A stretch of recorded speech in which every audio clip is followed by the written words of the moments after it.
廉颇藺相如列傳節錄司馬遷。廉頗者，趙之良將也。趙惠文王16年，廉颇為趙將伐齊，大破之，取陽郡，拜為上卿，以勇氣聞於諸侯。藺相如者，趙人也，為趙患者令茂賢舍人。趙惠文王時，得楚和氏璧，秦昭王聞之，使人遣趙王書，願以15城請易璧。趙王與大將軍廉頗諸大臣謀，欲與秦，秦城恐不可得，徒見欺，欲勿與，即患秦兵之來，計未定，求人可使報秦者，未得。患者令茂賢曰：臣舍人藺相如可使。王問：何以知之？對曰：臣常有罪，竊計欲亡酒宴，臣舍人相如指臣，曰：君何以知燕王？臣語曰：臣常從大王與燕王會敬上，燕王私握臣手，曰：願結友，以此知之，故欲往。相如謂臣曰：夫趙強而燕弱，而君恨於趙王，故趙王欲結於君。今君乃忘趙酒宴，燕為趙，其勢必不敢留君，而率軍歸趙矣。君不如欲坦服虎則請罪，則幸得脫矣。臣從其計，大王亦幸赦臣。臣竊以為其人勇士，有智謀，宜可使。於是王召見，問藺相如曰：秦王以15城請易寡人之璧，可與不？相如曰：秦強而趙弱，不可不許。王曰：取吾璧，不與我成，奈何？相如曰：秦以城求璧，而趙不許，曲在趙；趙與璧，而秦不與趙成，曲在秦。君之義策，寧許以負秦曲。王曰：誰可使者？相如曰：王必無人，臣願奉璧往使。城入趙而璧留秦，城不入，臣請原璧歸趙。趙王於是遂遣相如奉璧西入秦。秦王坐章台見相如，相如奉璧奏秦王，秦王大喜，傳以示美人及左右，左右皆呼萬歲。相如視秦王無意賞趙城，乃前曰：璧有瑕，請指示王。王受璧，相如因持璧卻立，以處，怒發上衝冠，謂秦王曰：大王欲得璧，使人發書致趙王，趙王悉召群臣議，皆曰：秦貪，負其強，以空言求璧，常城恐不可得，而不欲與秦璧。臣以為布衣之交，尚不相欺，況大國乎？且以一璧之故，逆強秦之歡，不可。於是趙王乃皆祭5日，使臣奉璧，拜送書於庭。何者？嫌大國之威，以收敬也。今臣至，大王見臣列觀，禮節甚具，德璧全知美人，以戲弄臣。臣觀大王無意常召王承邑，故臣復取璧，大王必欲急臣，臣投金與璧，俱碎於柱矣。相如持其璧偽處，欲以擊柱。秦王恐其破璧，乃辭謝故請，召有司按圖，指從此以往15都與趙。相如度秦王特以炸楊為與趙成，實不可得，乃謂秦王曰：和氏璧，天下所共存寶也，趙王恐，不敢不獻。趙王信璧時，齋戒5日，今大王亦宜齋戒5日，設9賓於庭，臣乃敢上璧。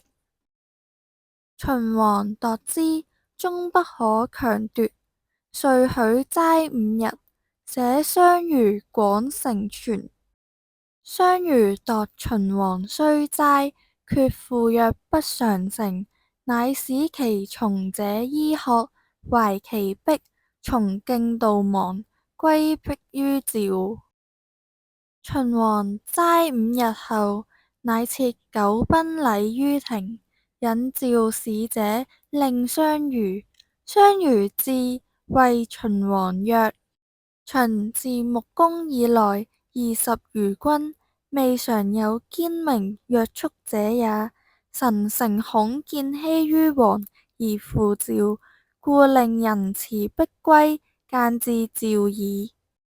且秦強而趙弱，大王遣一介之使至趙，趙納奉璧來。今以秦之強而先割15都於趙，趙豈敢留璧而得罪於大王乎？臣知欺大王之罪當誅，臣請奏湯獲，惟大王與群臣屬計議之。秦王以群臣相視而欺，左右或欲引相如去。秦王因曰：今殺相如，終不能得璧也，而絕秦趙之歡。不如因而厚遇之，使歸趙。趙王豈以一璧之故欺秦且？卒庭見相如，不禮而歸之。相如既歸，趙王以為賢大夫，使不辱於諸侯，拜相如為上大夫。秦亦不以誠與趙，趙亦終不與秦璧。其後秦伐趙，拔石城，明年復攻趙，殺2萬人。秦王使使者告趙王，欲與王為號，會於西河外澠池。趙王謂秦，欲無行。廉頗令相如計曰：王不行，是趙弱且怯也。趙王遂行，相如從。廉頗送至境，與王決曰：王行，度道理會諭之禮不還，不過30日。30日不還，則請立太子為王，以絕秦望。王許之，遂與秦王會澠池。秦王飲酒酣，曰：寡人竊聞趙王好音，請奏瑟。趙王鼓瑟。秦御史前書曰：某年月日，秦王與趙王會飲，令趙王鼓瑟。令相如前曰：趙王竊聞秦王善為秦聲，請奏盤否秦王，以相如樂。秦王怒，不許。於是相如前進否，因跪請秦王，秦王不肯擊否。相如曰：五步之內，相如請得以頸血戰大王矣。左右欲刃相如，相如將目斥之，左右皆微。於是秦王不逆，為一擊否。相如故詔御史書曰：某年月日，秦王為趙王擊否。秦之群臣曰：請以趙15城為秦王授。令相如亦曰：請以秦之咸陽為趙王授。秦王竟走，終不能加勝於趙。趙亦盛設兵以待秦，秦不敢動。既罷歸國，以相如功大，拜為上卿，位在廉頗之右。廉頗曰：我為趙將，有攻城野戰之大功，而令相如徒以口舌之勞而位居我上。且相如素賤人，吾羞，不忍為之下。宣言曰：我見相如，必辱之。相如聞，不肯與會。相如每朝時，常稱病，不欲與廉頗爭列。已而相如出，望見廉頗，相如隱居避匿。於是舍人相與諫曰：臣所以去親戚而事君者，徒無君之高義也。今君與廉頗同列，廉君宣惡言而君畏匿之，恐懼殊甚，且庸人尚收之，況於將相府，臣等不屑，請辭去。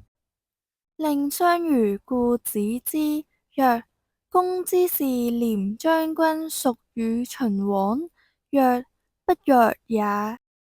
相如曰：夫以秦王之威，而相如廷斥之，辱其群臣。相如雖魯，獨為廉將軍哉？故吾念之。強秦之所以不敢加兵於趙者，徒以吾兩人在也。今兩府共鬥，其勢不俱生。吾所以為此者，以先國家之急而後私仇也。廉頗聞之，欲袒赴京，因賓客至，令相如門謝罪，曰：鄙賤之人，不知將軍寬之至此也。卒相與寬為刎頸之交。